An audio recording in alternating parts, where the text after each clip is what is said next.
Hello, my fellow Ripplers. This is Chris Miles, your cash flow expert and anti-financial advisor. Welcome you out for a wonderful show, a show that's for you, and it's about you guys.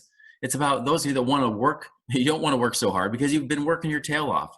You want to work because you want to, not because you have to have that freedom, that prosperity, that cash flow today, not working 30 or 40 years and saving forever in hopes that someday you might have a retirement, but you want that freedom right now. So you're going to be able to live the life, to do what you love, to be with those you love, whenever the heck you feel like it. But on top of that, as a rippler, you actually want to create a ripple effect in the lives of others too. Not just your family and generations beyond you, which is awesome, but across for everybody you come in contact with, to enrich your community and make things better. And guys, I appreciate you guys that have been sharing this show, creating a ripple effect that way. Because as we can be able to do this for other people, man, this just gets bigger and bigger. And I appreciate you guys allowing me to create a ripple effect through you, and in essence, creating through others as well. Thank you again for tuning in, for joining us, and for following us too. Here's a quick reminder, go to our website, moneyripples.com. You can check out the blogs that have the videos of these shows, as well as the free ebook, Beyond Rice and Beans, 7 Secrets to Free Up Cash Today, that you can download for free right now to be able to find more money today. So check it out. All right, so I've got a special guest today. Many of you guys have had, we've had a repeat guest. One of our biggest repeat guests we've had on the show is George Newberry. You guys know from like American Homeowner Preservation, things like that. Well, we've got a special guest here with one of his partners, someone that he actually works with in a company called Pre-REO. This guy's name is Barry Owens. He's the president of Pre-REO.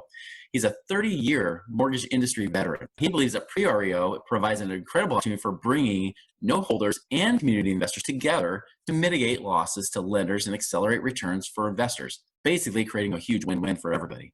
His unique background experience creating and executing a variety of problem-solving solutions positioned to successfully lead and build the infrastructure to handle the varying and specific needs of note buyers and sellers.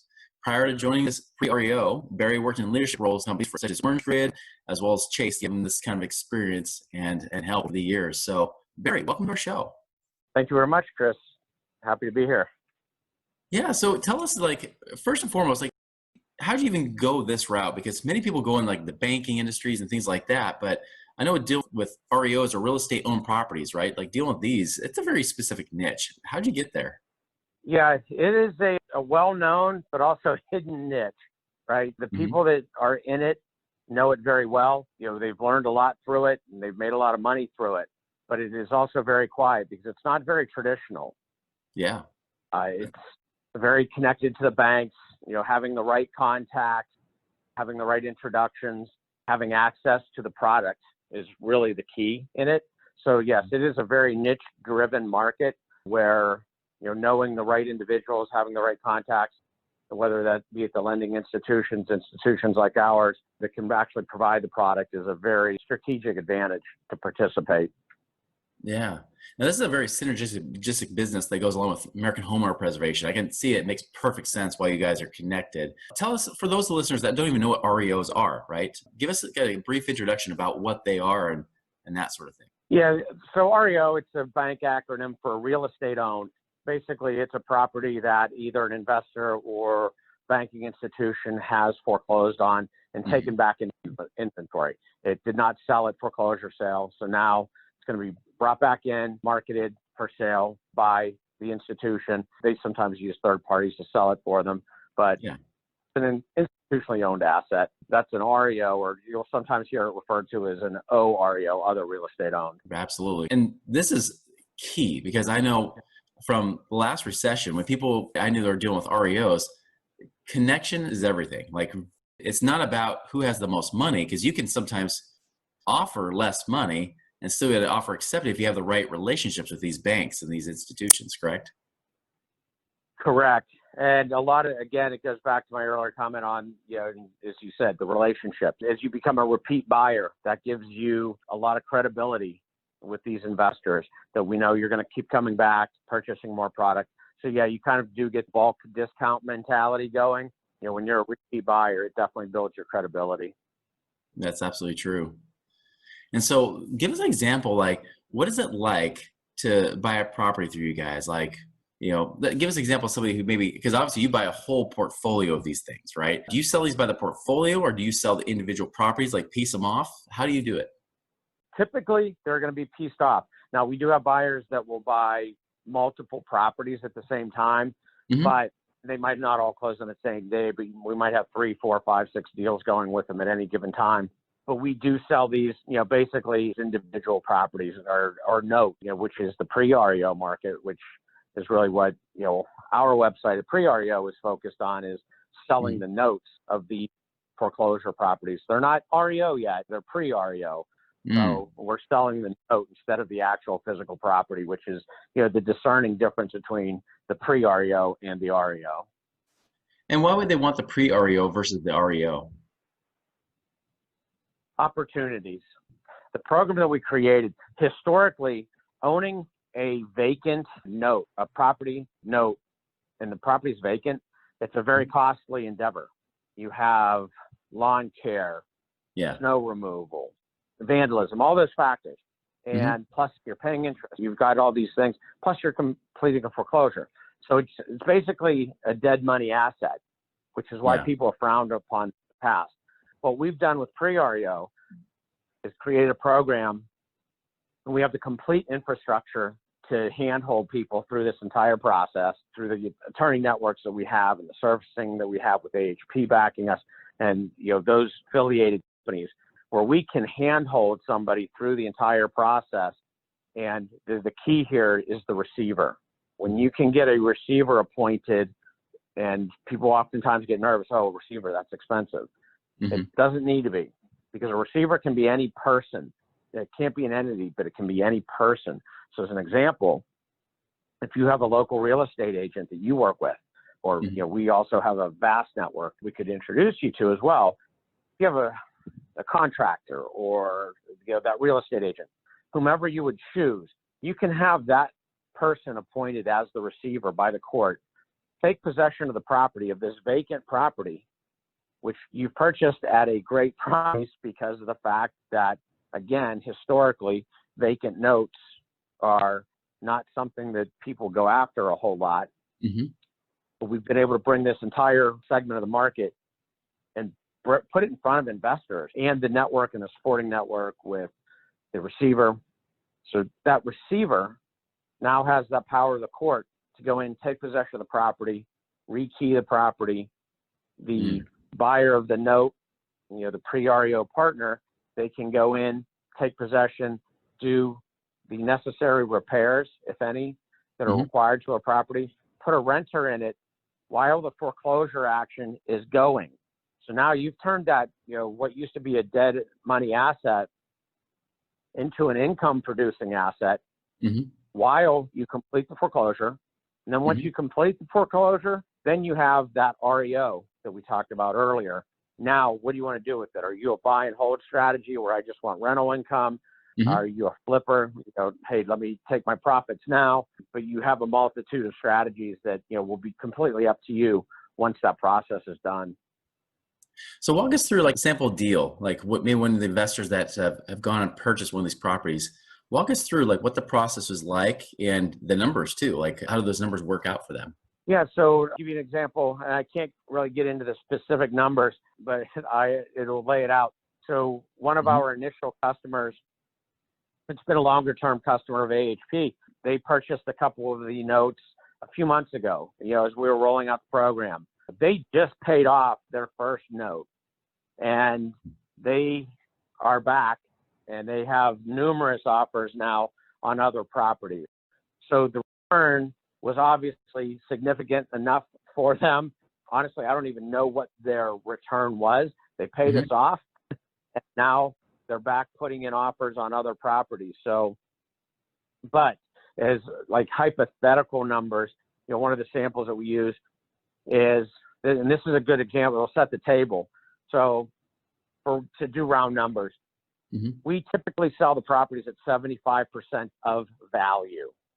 So what that means, if you went to a realtor.com, you would see a property at $133,000 value. We will sell it for $100,000, the note, for $100,000. Pre-REO will fund 75% of that. The investor would need to come to the table with $25,000 to fund their part of the participation agreement. Right. So to be clear, they're not buying the full 100,000 of the note. You guys are partnering together. You're putting up 75% of the money. They're putting up 25% of that net price, right? Correct. Yeah. Correct. Okay. And they need to have some money in the back for rehab and the legal costs that they'll incur. We estimate it's about $25,000 or so, to get the receiver appointed. And obviously that number can vary, on a palatial estate, $3 million estate, your numbers are going to escalate. But yeah, $25,000 repair and legal expenses. You pay the $2,000 for the program fee, and you give the 12% return to Pre-REO on the money based on how long you hold that money. And then we will do it for up to 3 years. But you can pay us off in 2 weeks as well, if that, would be your choice. And typically what we would see, the one analysis that we ran in that case, after the repairs are done, the property is worth $179,000. Your net after all the costs, after the participation fee, after the 12% annualized return, if you sell it in a year, you're looking at a $39,000 return. Yeah. So these numbers can be very lucrative in a very short period of time. Yeah, so let me walk back just so people can kind of get a visual, because it's always easier to do this. And I know they can reach out to you guys and see some of this stuff too. So in this example, someone puts $25,000 down, right? That's their investment into out of the 100,000 is 25%. They put in, like you said, about another 25,000 repairs, right? So they're in out about 50,000 bucks. Plus, like you said, there's about a $2,000 program fee. You mentioned and this is a key one I wanted to focus on too. So because you're coming in with the 75,000, right? They're paying you essentially like 12% a year or 1% a month, right? Correct. On that money. So, and we're saying this over how long a period of time? The example that I just gave was a 1 year, but 1 year. Okay. we will Perfect. do the note 3 years. But we have people that pay us off in 3 months, if they're, depending on where it's at in the foreclosure. So the timelines on these vary greatly. Yeah, it can vary greatly just depending on the speed. But even if it took a full year, which is a decent amount of time, right? That's like, 9,000 bucks to come out of pocket. So they might have come out of pocket a little over 60 grand, correct? In that example? Yeah, depending on how you want to play that out. Yeah, before they would liquidate the investment. Yes, totally. Yes. But then, like you said, after they liquidate, what's the return on that in that example? Well, in that example, it would be $39,000. It's the profit. The profit would have been the spread we've been looking at. That's a huge profit for a short period of time. It is a very significant profit, which is, we have just really got the program running, just started adding a bunch of properties to it. Like I said, we've only had a couple of test samples or test cases that I could talk about that have gone through, but it's already proven to be lucrative. As I stated, people aren't going to come back. Investors aren't going to come back to a program where they didn't make money. So we are already seeing the repeat investors on these, which is fantastic. I mean, that's what's going to make, the model thrive. We want to see the investors do well, and we're partnered in this. We have a vested interest in this doing well with you. Right. This is kind of a done with you deal, right? It's definitely not done for you. There's definitely a lot of your own involvement in this, but there's definitely a place where you guys are really truly partnering together for these deals, right? Yeah, absolutely. Not only with our money, but with our resources. Yeah. Through the just legal and AHP servicing and all of the support mechanisms that we have in our internal staff to walk people through issues and educate them as we go. So yeah, it's definitely not here, write a check and then you're on your own. There's a support mechanism through the entire process. That's right. And that's kind of the cool thing. And everybody listening, I want them to really understand the difference here is that there is a difference between passive investing and active investing. And we've mentioned this on the show several times, right? I mean, passive investing is you turn it over, you're really not doing a whole lot, right? Even if you buy a turnkey property, even though you have somebody that helps you buy a rental property, I would call that a partially passive investment, right? Because there's some work up front, but once you got it going, then it's mostly passive. Well, this one's definitely more on the active side. But as you go up through those ranks, the potential for returns is much bigger. There's also more time involvement in this, but still, I mean, you took that same, again, we're rounding down to 60,000 bucks, right? But $60,000 and you put it with AHP, very, very passive. Like you do nothing, you let them do all the work, right? I mean, you might make $6,000 or so in a year, but in this example, you said you can make over 30 because now you're getting more involved. You become more of an active investor in this kind of thing. And I know there's several of you that either one, you like note investing, which this is kind of up your alley anyways, or two, you're already trying to find ways to buy properties at a discount and trying to find ways to create leverage. And this is exactly the way to do leverage. And by the way, nice thing is here too is, obviously this is private money. Well, I mean, you're using like AHP's money, but they're not going and having to qualify for a bank loan, which could take weeks, right? Yes. Yeah. They're the qualifier. If you're coming to the table, you're participating with us. We ask you a couple of generic questions, but yes, it's a very smooth, very easy process. It's not something that you get back, loaded with paperwork that you have to keep going back and forth with and keep coming up with documentation. Right. You get hung up on this or that and the other, that just becomes frustrating and extensive, So we're definitely not saying this is a recommendation. We're definitely not saying this is risk-free or anything of that nature, but definitely this is an amazing option, and especially where like you said, this is pre-REO. This is not like buying REOs, where I've seen a lot of people got burned in the last recession buying REOs, outright, and then having huge tax bills left on them because they're out in Chicago or something, right? It's not like that. Yeah. Yeah, you do need, and we do the due diligence on them, and we highly encourage everybody to do their own as well. But we will give you a broker price opinion, which is a third-party independent value of the property. And obviously, you can go out to Realtor.com or Zillow and look at some estimates there, both on rental incomes and property values. So you're going to go into this with a lot of information, to make it secure. And as you stated, there are people that have been burned extensively on the REO market for one reason or the other. But there's also a reason why there's so many TV shows promoting these fix and flips, in live scenarios, because there is definitely a lucrative market out there for investors. Absolutely. And especially, I know there's a lot of people that listen to the show that say, okay, Chris, I get how I can buy rental properties and whatnot, but is there anything I could do that could be more lucrative, that could be faster, that could accelerate it? And I'm not telling people to just go and try to go for pie in the sky and swing for the fences and they strike out and they lose money. That's not what we're talking about doing here. But definitely, if they have the bandwidth to, put a little time and effort into something, this could be a great opportunity for them. Yeah, absolutely. And again, with the support mechanisms that are in place, from a value, it gives a very high comfort level to everybody. We want to make sure that everybody's very comfortable with what they're investing in and how the process works. So we're here, a very supportive team behind it. Well, Barry, that's exciting stuff. I love it.